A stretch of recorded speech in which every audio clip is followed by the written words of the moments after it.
Ó, questão 17, ele fala que o setor de recursos humanos de uma empresa elaborou um quadro com as faixas salariais, F1, F2, F3, F4, F5, dos funcionários em determinado setor, indicado o número de funcionários em cada faixa. Na coluna central desse quadro, os salários estão em uma ordem crescente, de cima para baixo. Então, a gente tem que, desses valores, olha, vai aumentando, né? Isso, crescente, do menor para o maior, de, de baixo para cima, né? Ah, não, perdão, disse decrescendo, né? De cima para baixo seria realmente decrescente, mas de baixo para cima seria crescente, né? Então, o que é que acontece? Ele tem algumas informações que estão faltando, né? O salário dessa classe 4 e o número de funcionários. Aí o que é que ele diz aqui, rapidinho, para a gente dar uma olhada, ó. Ele diz que. Opa, esse é cálculo de outra questão, deixa eu só ir apagando aqui. Então ele vai dizer que, por problemas de impressão, né, não apareceu a faixa 4, né? Então, o quadro não contém a faixa 4, o salário relativo à faixa 4, e nem o número de funcionários da faixa 5. Mas sabe-se que a mediana da distribuição das frequências dos salários é de 3.000 e que não é o salário correspondente à faixa 4. Então, vamos lembrar de algumas coisas, né? Quando eu tenho uma mediana, então eu tenho os elementos, por exemplo, A, B e C, o elemento central seria a minha mediana. Então, o cuidado que eu preciso ter é que se ele falou aqui, ó, sabe-se que a mediana da distribuição de frequência dos salários é 3.000. Então, essa é a minha mediana. E que não é um salário correspondente à faixa 4, ó. Então, é um valor que não faz parte dos elementos. Como assim, Lucas? Mas é que você tem 3 e 5. A mediana, 3.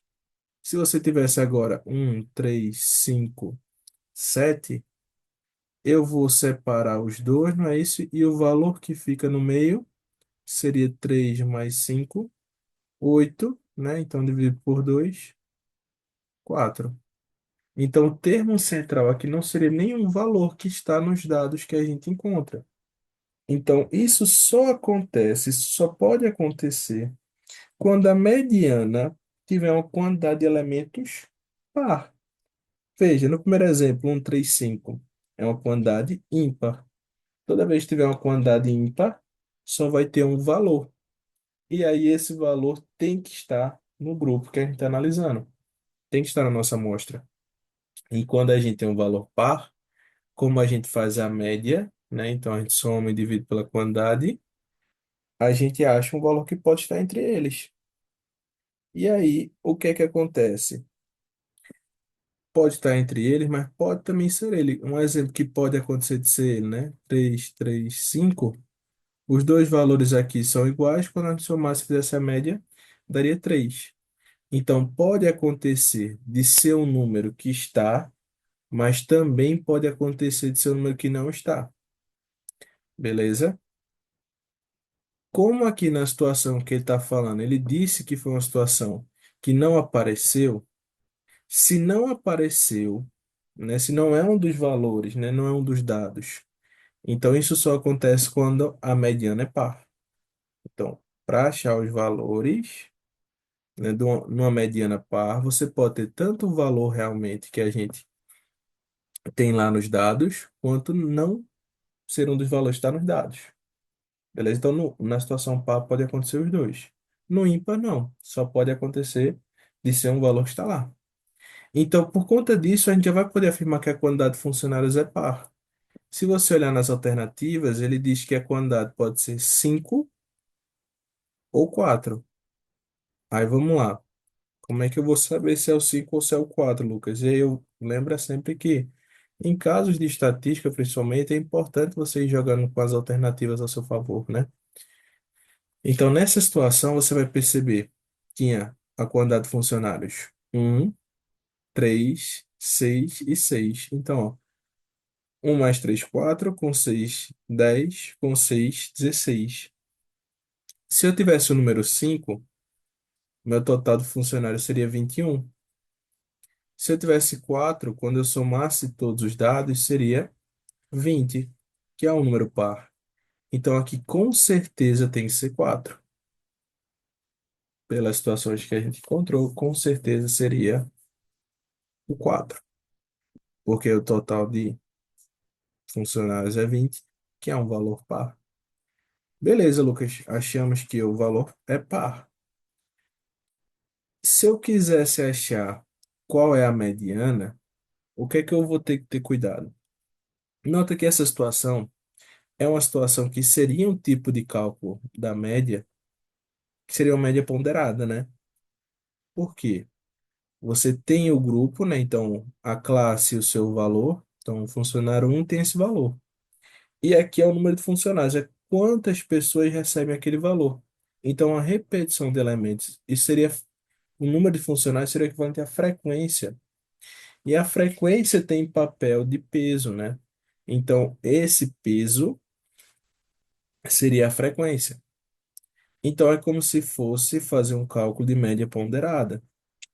E aí, quando a gente tem essas situações de média ponderada, né? Você perceber que é um cálculo de média ponderada, eu gosto desse gatilho, que é o seguinte: se eu perceber que é um cálculo de média ponderada, você vai ter que ter muito cuidado na organização da mediana.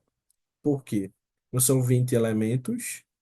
Primeira coisa, são 20 elementos que estão numa ordem. Então, quando ele entregou aqui os valores, ó, ele não segue uma sequência crescente ou decrescente? Segue, está seguindo uma sequência decrescente. E aí, essa sequência decrescente que ele está tendo, ele vai ter o primeiro elemento, que é o primeiro aqui, né, que é a faixa um.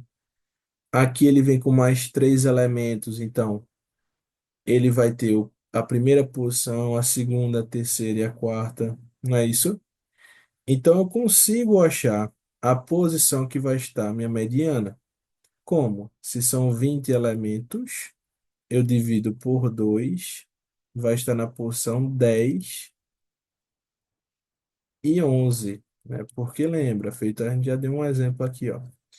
Um exemplo, tá? Não tem a ver com a questão, não. Só para a gente entender isso bem. Se eu tenho uma situação assim com quatro elementos, aí nos separa em dois grupos. Então a gente está dividindo por 2 a quantidade de elementos. Então a quantidade de elementos é 4. Dividido por 2 dá 2. Então quer dizer que a posição 2, quem está na posição 2 e quem está na posição 3. Então quando a gente pegar um número muito grande, a gente pode fazer isso. Ah, Lucas, se fosse ímpar, né? Se fosse o número 5. Então 5, se fosse o 21, né? Para cá, por exemplo, 21 por 2 vai ficar 10 e sobra um. Então 10 sobrou um seria a posição 11, tá bom? Na situação como é um número par, a gente vai ter dois valores. Então seria o 10 e o sequente. Então a posição 10 e a posição 11. Pensa assim comigo. Se a posição 10 aqui foi o primeiro, ele está aqui. Só que vem mais três elementos. Então, ele vai ter o 2, 3 e 4. Não é isso? Então, eu sei que vai ter o primeiro elemento faz parte desse grupo. O segundo, terceiro e quarto vai fazer parte desse grupo. Então, aqui vai desde o quinto, aí não são mais seis elementos a partir do 4. Então, ele vai até o 10. Então, nota, se eu sei que a posição 10 é um dos elementos da mediana, onde é que ele vai estar? Ele vai estar aqui, ó. Beleza? Então, o valor da posição 10 faz parte do grupo F3. E quem é o grupo F3? Vale 3.600. O próximo valor vai estar nessa faixa, que a gente não sabe, é X. Então, esse grupo é X, beleza? Porque eu sei que aqui é a décima posição, a posição seguinte vai estar aqui, ó. Beleza? Então, eu sei que a posição 10 é 3.600 e a posição X eu vou descobrir. Por quê? Como é que eu vou descobrir, Lucas? Ele disse aí no texto, a mediana é 3.000. Se a mediana é 3.000, quando eu somasse esse valor da posição 10 com o valor que eu não sei na posição X, tem que ser igual a, e dividir por 2, né? Tem que ser igual a 3.000. Passa esse 2 para lá multiplicando, ó. X mais 3.600 vai ser igual a 6.000. Quando a gente passar para lá subtraindo, 2.400.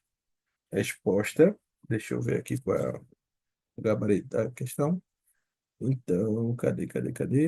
Foi 4.400. Resposta na letra E de escola.